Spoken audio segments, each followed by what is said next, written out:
So one moment that I remember very vividly from 8th grade is walking into a room kind of like this on a Monday morning to hear my principal talk to us about the importance of time management and the dangers of procrastination. And this was because we were almost going into high school and she wanted to prepare us for this increased workload.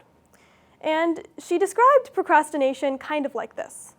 She described it as this disconnect between the amount of work that you think you can get done in a certain amount of time and the amount of work that you can actually get done in that same amount of time. And she said that the best way to improve our time management is to align these two circles. Essentially, align our expectations, or what we think we can get done, with reality, which is what we can actually get done. And she gave us a list of tips. This included things like writing all of our tasks on a planner, utilizing organizational apps, or setting long-term goals. Now, these are some of the most common solutions to procrastination. How many of you have utilized any of these tips or similar tips in order to improve your time management? Okay, so that's some people. For me, these tips didn't work. And what I found is that for a lot of other people, these tips didn't work for them either. And because a lot of these typical solutions were ineffective, I set out to conduct a project to uncover the real reason why we procrastinate. Now, my project was multifaceted. It included searching the literature and unpacking what I found, as well as completing a certification in teen mental health first aid to understand the interaction between mental health and procrastination.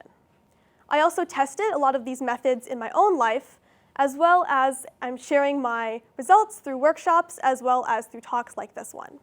And in the future, I plan to launch a blog that talks about mental health tips for teens that they can use. Now, the first aspect of my project was literature. And in summary, what I found is that procrastination is not an issue of time management, but instead, procrastination is a coping mechanism. It's kind of like this. You have a task that you're really scared to start working on. Now, this could be because it's really difficult, it's super open-ended, or you think you just don't have enough time to complete it. For example, you have an English essay for school that you really need to start working on. And so you open up your Google document, you're ready to start, and you find yourself stuck and staring at a blank page. And this then incites a lot of negative thoughts. You might start thinking, I'm not good enough for this, I'm never going to be able to get an A in this class, I'm going to fail. And your brain detects all of these negative thoughts as a threat. And so in order to stop all of those negative thoughts, it decides to go away and think of something else. Now, this could take the form of procrastination. And so you might start to go on YouTube and look at videos of cats instead of actually doing your work. Essentially, I like to think of procrastination as sweeping all of your negative emotions under a rug. And this is really important because the true definition of procrastination is different from what most people think it is. While most people are focusing on tips that improve their time management, we really should be focusing on things that help us regulate our emotions. Now, the second aspect of my project was getting certified in teen mental health first aid through a week-long immersion program in Oakland. This included talking with mental health professionals, getting perspectives from real teens, as well as following a structured curriculum.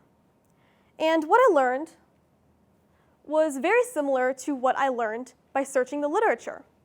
I found that procrastination is a coping mechanism for stress.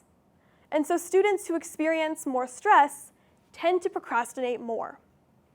And it's such an ineffective coping mechanism because although it provides this short-term distraction, it also leads to long-term feelings of frustration, guilt, and stress. And so when the time comes around to start working on whatever it is you've been procrastinating, it only leads to more stress, which leads to more procrastination. It's a vicious cycle. Okay, so now that we understand what procrastination really is, as well as what tips are largely ineffective, what can you do to prevent procrastination? Well, my first tip for you is mindfulness. Research from the Journal of Individual and Learning Differences has found that mindfulness is able to significantly reduce procrastination, especially from students who suffer from test anxiety. Now, it does this by increasing your ability to regulate your emotions. Now, remember that poor emotional regulation is what causes us to procrastinate in the first place. Now, people tend to think that mindfulness is just meditation or yoga, but it's actually a lot more broad than that. It can also include things like journaling, spending time in nature or taking walks in nature, or also utilizing guided programs like Calm or Headspace. Now, my second tip is self-compassion. This one's pretty simple. It's just making sure that you're kind and understanding to yourself, especially when you make mistakes.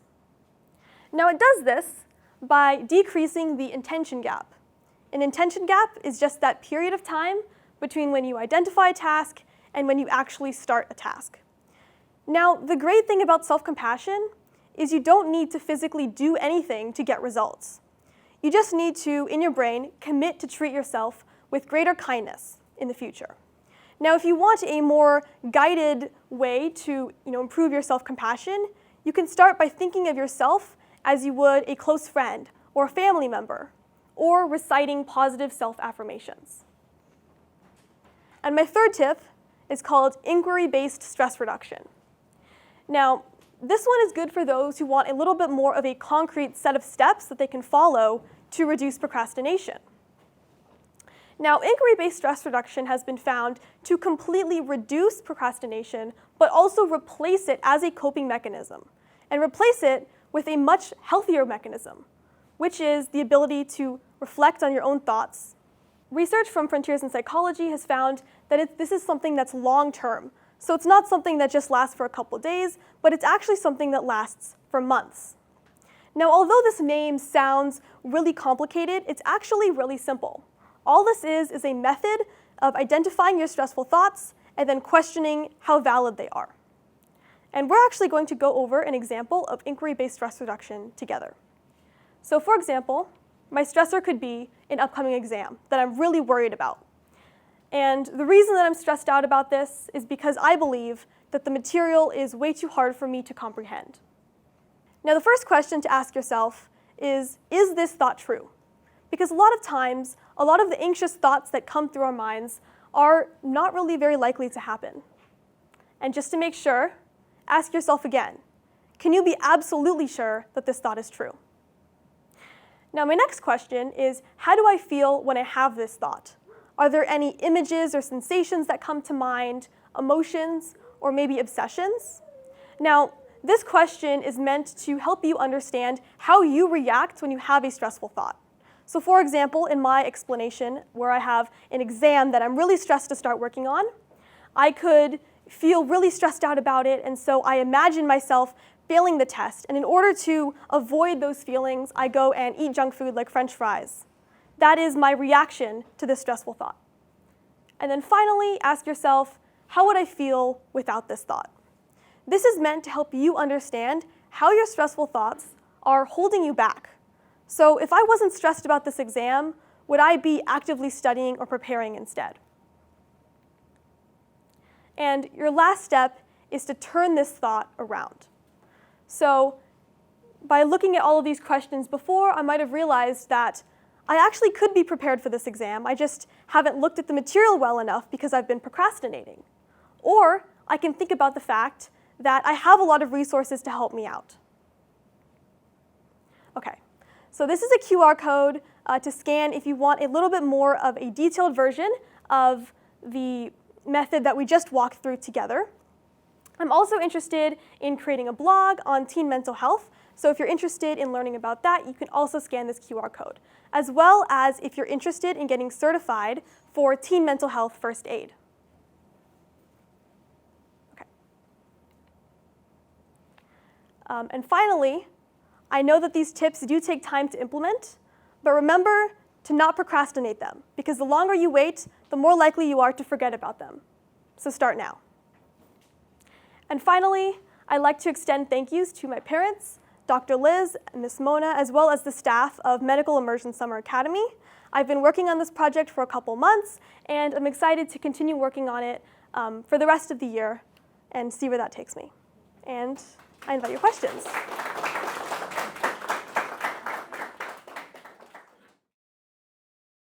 What surprised me about this project? Definitely, when I was thinking about this project, I didn't even know what really caused procrastination. And so when I first started researching a topic to give this speech on, I looked at procrastination and I thought, oh, there really isn't that much there. You know, everyone knows how to stop procrastination. It's just an issue of willpower. But what really surprised me is that there's actually a lot more in our brains that's going on that we often don't know about.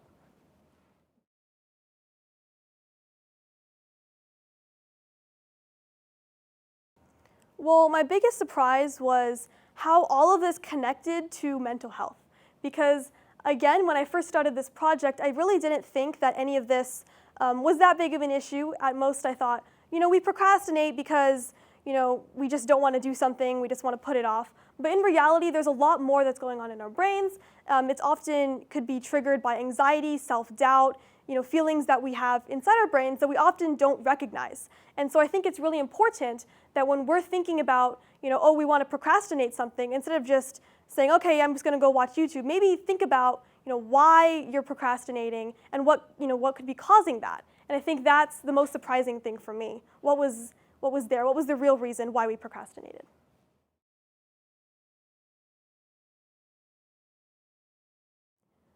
I think it would be really helpful because I know that a lot of teens don't really, well, my project is aimed towards teens who tend to feel these things like anxiety and self-doubt that can cause procrastination. And I think by sharing a blog with teens, a lot of people who usually don't know about this can gain exposure to kind of what procrastination is, as well as other mental health tips. I think a blog is really accessible because it's a little bit more personalized and it's less, you know, structured. It's less about all of the research and more about, here, this is what I found. And I think that can be really relatable and connect with teens really well.